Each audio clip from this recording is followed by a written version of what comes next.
6 नवंबर 2020। बाबा के महावाक्य। मीठे बच्चे, तुम अभी गॉडली सर्विस पर हो। तुम्हें सबको सुख का रास्ता बताना है, स्कॉलरशिप लेने का पुरुषार्थ करना है। प्रश्न, तुम बच्चों की बुद्धि में जब ज्ञान की अच्छी धारणा हो जाती है तो कौन सा डर निकल जाता है? उत्तर, भक्ति में जो डर रहता कि गुरु हमें श्राप न दे देवे, यह डर ज्ञान में आने से, ज्ञान की धारणा करने से निकल जाता है। क्योंकि ज्ञान मार्ग में श्राप कोई दे न सके। रावण श्राप देता है, बाप वर्षा देते हैं। रिद्धि सिद्धि सीखने वाले ऐसा तंग करने का, दुख देने का काम करते हैं। ज्ञान में तो तुम बच्चे सबको सुख पहुंचाते हो। ओम शांति। मीठे मीठे रूहानी बच्चों प्रति रूहानी बाप बैठ समझाते हैं। तुम सब पहले आत्मा हो, यह पक्का निश्चय रखना है। बच्चे जानते हैं हम आत्माएं परम धाम से आती हैं, यह शरीर लेकर पाठ बजाने। आत्मा ही पाठ बजाती है। मनुष्य फिर समझते शरीर ही पाठ बजाते हैं। यह है बड़े ते बड़ी भूल, जिस कारण आत्मा को कोई जानते नहीं। इस आवागमन में हम आत्माएं आती जाती हैं, इस बात को भूल जाते हैं। इसलिए बाप को ही आकर आत्म अभिमानी बनाना पड़ता है। यह बात भी कोई नहीं जानते। बाप ही समझाते हैं आत्मा कैसे पाठ बजाती है। मनुष्य के मैक्सिमम 84 जन्मों से लेकर मिनिमम है 1-2 जन्म। आत्मा को पुनर्जन्म तो लेते रहना है। इससे सिद्ध होता है बहुत जन्म लेने वाला बहुत पुनर्जन्म लेते हैं। थोड़े जन्म लेने वाला कम पुनर्जन्म लेते हैं। जैसे नाटक में कोई का शुरू से पिछाड़ी तक पाठ होता है, कोई का थोड़ा पाठ होता है। यह कोई मनुष्य नहीं जानते। आत्मा अपने को ही नहीं जानती तो अपने बाप को कैसे जाने? आत्मा की बात है ना। बाप है आत्माओं का। कृष्ण तो आत्माओं का बाप है नहीं। कृष्ण को निराकारी तो नहीं कहेंगे। साकार में ही उनको पहचाना जाता है। आत्मा तो सबकी है। हर एक आत्मा में पाठ तो नोंधा हुआ है। यह बातें तुम्हारे में भी नंबरवार पुरुषार्थ अनुसार हैं, जो समझा सकते हैं। अभी तुम बच्चे जानते हो हम आत्माओं ने 84 जन्म कैसे लिए हैं। ऐसे नहीं कि आत्मा सो परमात्मा नहीं। बाप ने समझाया है हम आत्मा पहले सो देवता बनते हैं। अभी पतित तमो प्रधान है, फिर सतो प्रधान पावन बनना है। बाप आते ही तब हैं जब सृष्टि पुरानी हो जाती है। बाप आकर पुरानी को नया बनाते हैं, नई सृष्टि स्थापन करते हैं। नई दुनिया में है ही आदि सनातन देवी देवता धर्म। उन्हों के लिए ही कहेंगे, पहले कलयुगी शूद्र धर्म वाले थे, अब प्रजापिता ब्रह्मा के मुख वंशावली बन ब्राह्मण बने हो, ब्राह्मण कुल में आते हो। ब्राह्मण कुल की डायनेस्टी नहीं होती, ब्राह्मण कुल कोई राजाई नहीं करते। इस समय भारत में न ब्राह्मण कुल राजाई करते हैं, न शूद्र कुल राजाई करते हैं, दोनों को राजाई नहीं है। फिर भी उनका प्रजा पर प्रजा का राज्य तो चलता है। तुम ब्राह्मणों का कोई राज्य नहीं है, तुम स्टूडेंट पढ़ते हो, बाप तुमको ही समझाते हैं यह 84 का चक्र कैसे फिरता है। सतयुग, त्रेता, फिर होता है संगम युग। इस संगम युग जैसी महिमा और कोई युग की है नहीं। यह है पुरुषोत्तम संगम युग। सतयुग से त्रेता में आते ही 2 कला कम होती हैं, तो उनकी महिमा क्या करेंगे। गिरने की महिमा थोड़ी होती है। कलयुग को कहा जाता है पुरानी दुनिया। अब नई दुनिया स्थापन होनी है, जहाँ देवी देवताओं का राज्य होता है। वह पुरुषोत्तम थे। फिर कला कम होते होते कनिष्ठ शूद्र बुद्धि बन जाते हैं। उनको पत्थर बुद्धि भी कहा जाता है।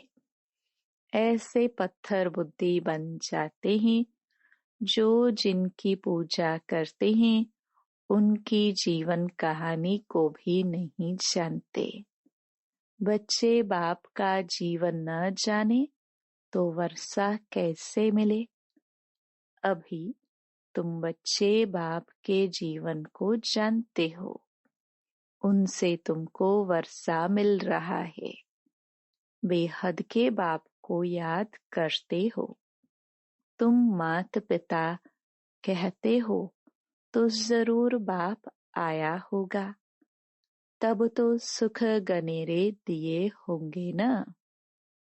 बाप कहते हैं मैं आया हूँ, अतः सुख तुम बच्चों को देता हूँ।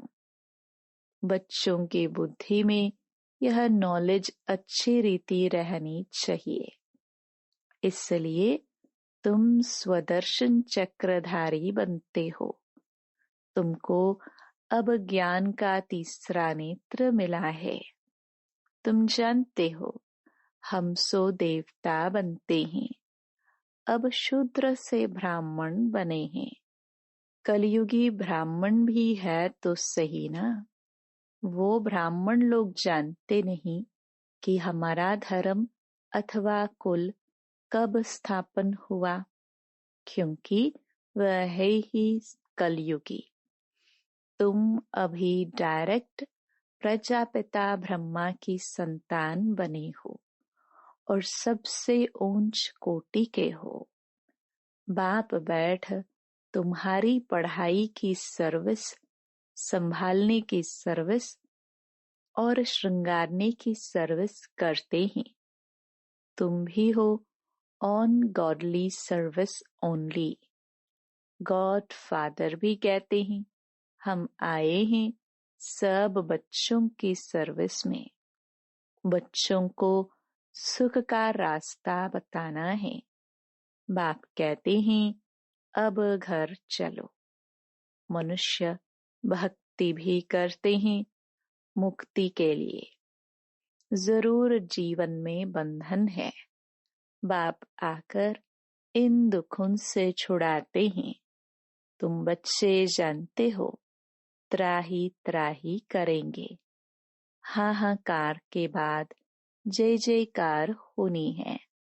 अब तुम्हारी बुद्धि में है कितना हाय हाय करेंगे। जब नेचुरल कैलामिटीज आदि होगी, यूरोप वासी यादव भी है, बाप ने समझाया है, यूरोप वासियों को यादव कहा जाता है। दिखाते हैं पेट से मुसल निकले, फिर श्राप दिया। अब श्राप आदि की तो बात ही नहीं, यह तो ड्रामा है। बाप वर्षा देते हैं, रावण श्राप देते हैं। यह एक खेल बना है। बाकी श्राप देने वाले तो दूसरे मनुष्य होते हैं, उस श्राप को उतारने वाले भी होते हैं। गुरु गोसाई आदि से भी मनुष्य लोग डरते हैं कि कोई श्राप न देवे। वास्तव में ज्ञान मार्ग में श्राप कोई दे न सके। ज्ञान मार्ग और भक्ति मार्ग में श्राप की कोई बात नहीं। जो रिद्धि सिद्धि आदि सीखते हैं वो श्राप देते हैं, लोगों को बहुत दुखी कर देते हैं, पैसे भी बहुत कमाते हैं। भक्त लोग यह काम नहीं करते। बाबा ने यह भी समझाया है, संगम के साथ पुरुषोत्तम अक्षर जरूर लिखो, त्रिमूर्ति अक्षर भी जरूर लिखना है, और प्रजापिता अक्षर भी जरूरी है, क्योंकि ब्रह्मा नाम भी बहुतों के हैं। प्रजापिता अक्षर लिखेंगे तो समझेंगे साकार में प्रजापिता ठहरा। फिर ब्रह्मा लिखने से सूक्ष्म वतन वाला समझ लेते हैं। ब्रह्मा विष्णु शंकर को भगवान कह देते हैं। प्रजापिता कहेंगे तो समझा सकते हो, प्रजापिता तो यहाँ है, सूक्ष्म वतन में कैसे हो सकता। विष्णु को तो दिखाते हैं, ब्रह्मा की नाभि से निकला। तुम बच्चों को भी ज्ञान मिला है। नाभि आदि की कोई बात ही नहीं। ब्रह्मा सो विष्णु, विष्णु सो ब्रह्मा कैसे बनते हैं। सारे चक्र का ज्ञान तुम इन चित्रों से समझा सकते हो। बिगर चित्र समझाने में मेहनत लगती है। ब्रह्मा सो विष्णु, विष्णु सो ब्रह्मा बनते हैं। लक्ष्मी नारायण 84 का चक्कर लगाकर फिर ब्रह्मा सरस्वती बनते हैं। बाबा ने पहले से नाम दे दिए हैं। जब बट्टी बनी तो नाम दिए, फिर कितने चले गए, इसलिए समझाया है ब्राह्मणों की माला होती नहीं, क्योंकि ब्राह्मण है पुरुषार्थी, कभी नीचे कभी ऊपर होते रहते हैं। ग्रहचारी बैठती हैं। बाबा तो जौहरी था, मोतियों आदि की माला कैसे बनती है। अनुभवी है। ब्राह्मणों की माला पिछाड़ी में बनती है। हम सो ब्राह्मण दैवी गुण धारण कर देवता बनते हैं। फिर सीढ़ी उतरनी है, नहीं तो 84 जन्म कैसे लेंगे। 84 जन्मों के हिसाब से यह निकल सकते हैं। तुम्हारा आधा समय पूरा होता है, तब दूसरे धर्म वाले ऐड होते हैं। माला बनाने में बड़ी मेहनत लगती है। बड़ी संभाल से मोतियों को टेबल पर रखा जाता है कि कहाँ हिले नहीं। फिर सुई से डाला जाता है। कहाँ ठीक न बने तो फिर माला तोड़नी पड़े। यह तो बहुत बड़ी माला है। तुम बच्चे जानते हो, हम पढ़ते हैं नई दुनिया के लिए।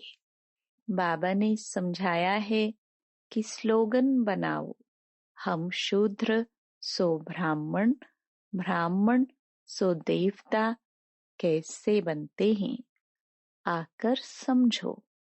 इस चक्र को जानने से तुम चक्रवर्ती राजा बनेंगे, स्वर्ग का मालिक बन जाएंगे। ऐसे स्लोगन बनाकर बच्चों को सिखलाना चाहिए। बाबा युक्तियां तो बहुत बतलाते हैं, वास्तव में वैल्यू तुम्हारी है। तुमको हीरो हीरोइन का पाठ मिलता है। हीरे जैसा तुम बनते हो, फिर 84 का चक्कर लगाए कौड़ी मिसल बनते हो। अब जबकि हीरे जैसा जन्म मिलता है तो कौड़ियों पिछाड़ी क्यों पड़ते हो? ऐसे भी नहीं कोई घर बार छोड़ना है।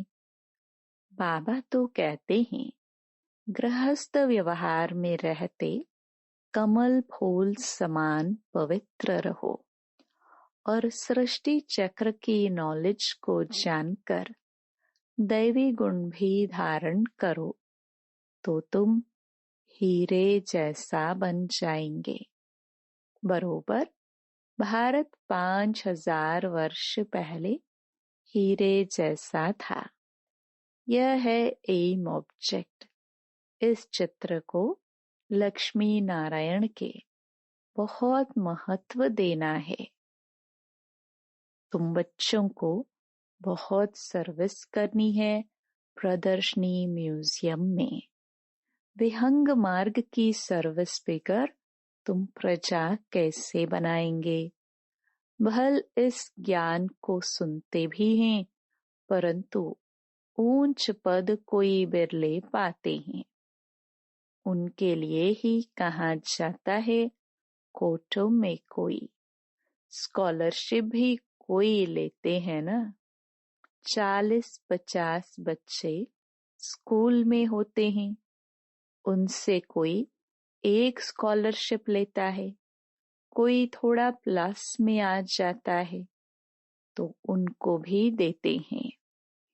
यह भी ऐसे है, प्लस में बहुत हैं, 8 दाने हैं, सो भी नंबरवार है ना।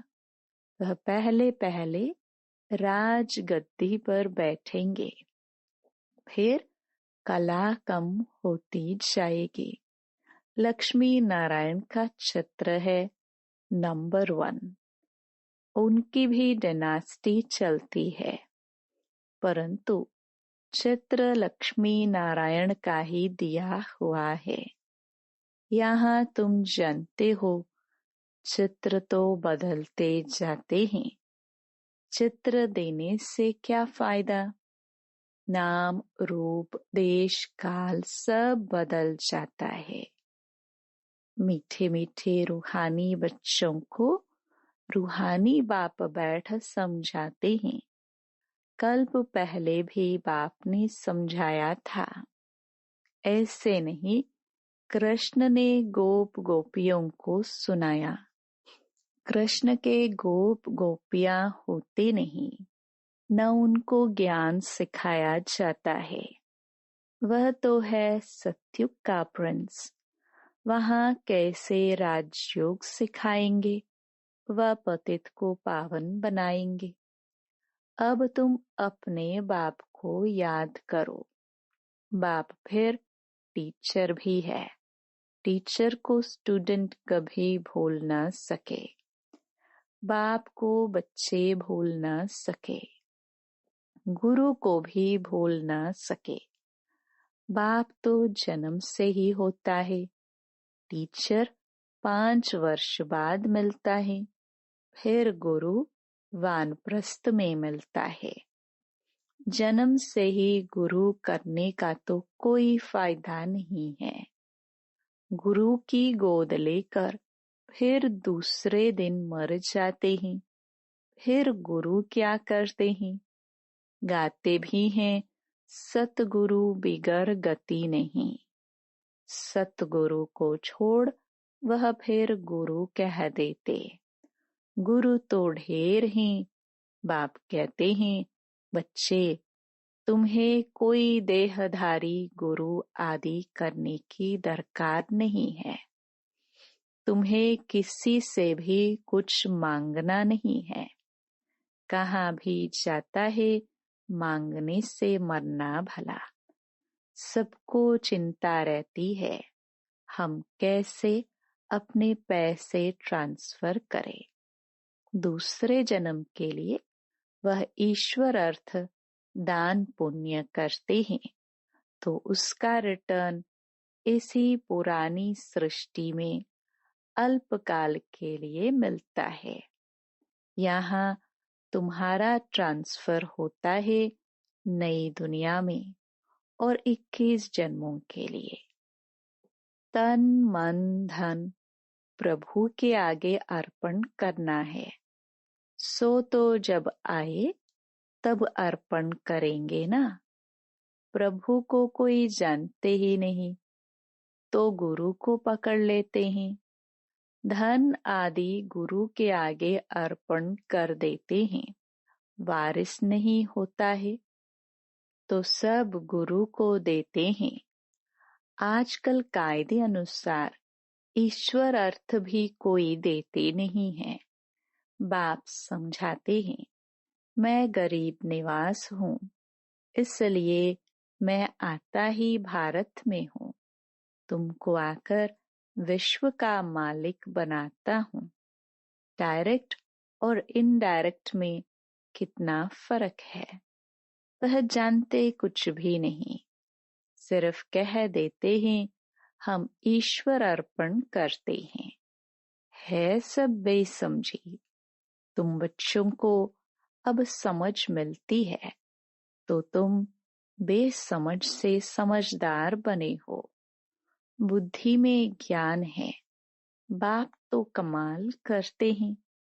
जरूर बेहद के बाप से बेहद का वर्षा ही मिलना चाहिए। बाप से तुम वर्षा लेते हो सिर्फ दादा द्वारा। दादा भी उनसे वर्षा ले रहे हैं। वर्षा देने वाला एक ही है। उनको ही याद करना है। बाप कहते हैं बच्चे मैं इनके बहुत जन्मों के अंत में आता हूँ। इनमें प्रवेश कर इनको भी पावन बनाता हूँ जो फिर यह फरिश्ता बन जाते हैं। बैज पर तुम बहुत सर्विस कर सकते हो। तुम्हारा यह सब है अर्थ सहित बैजेस। यह तो जीवदान देने वाला चित्र है। इनकी वैल्यू का किसको भी पता नहीं है और बाबा को हमेशा बड़ी चीज पसंद आती है जो कोई भी दूर से पढ़ सके। अच्छा मीठे मीठे सिखिलदे बच्चों प्रति माता पिता बाप दादा का याद प्यार और गुड मॉर्निंग। रूहानी बाप की रूहानी बच्चों को नमस्ते। धारणा के लिए मुख्य सार। पहला, बाप से बेहद का वर्षा लेने के लिए डायरेक्ट अपना तन मन धन ईश्वर के आगे अर्पण करने में समझदार बनना है। अपना सब कुछ 21 जन्मों के लिए ट्रांसफर कर लेना है। दूसरा, जैसे बाप पढ़ाने की, संभालने की और श्रृंगारने की सर्विस करते हैं, ऐसे बाप समान सर्विस करनी है। जीवन बंध से निकाल सबको जीवन मुक्त में ले जाना है। वरदान, सर्व खजानों की इकोनॉमी का बजट बनाने वाले महीन पुरुषार्थी भव। जैसे लौकिक रीति में यदि इकोनॉमी वाला घर न हो तो ठीक रीति से नहीं चल सकता। ऐसे यदि निमित्त बने हुए बच्चे इकोनॉमी वाले नहीं हैं तो सेंटर ठीक नहीं चलता। वह हुई हद की प्रवृत्ति, यह है बेहद की प्रवृत्ति। तो चेक करना चाहिए कि संकल्प, बोल और शक्तियों में क्या क्या एक्स्ट्रा खर्च किया। जो सर्व खजानों की इकोनॉमी का बजट बनाकर उसी अनुसार चलते हैं, उन्हें ही महीन पुरुषार्थ कहा जाता है। उनके संकल्प, बोल, कर्म व ज्ञान की शक्तियां कुछ भी व्यर्थ नहीं जा सकती। स्लोगन: स्नेह के खजाने से मालामाल बन सबको स्नेह दो और स्नेह लो। Om Shanti. To watch Peace of Mind channel videos on YouTube, subscribe us on youtube.com/tvpeaceofmind. Just a click for a peaceful life.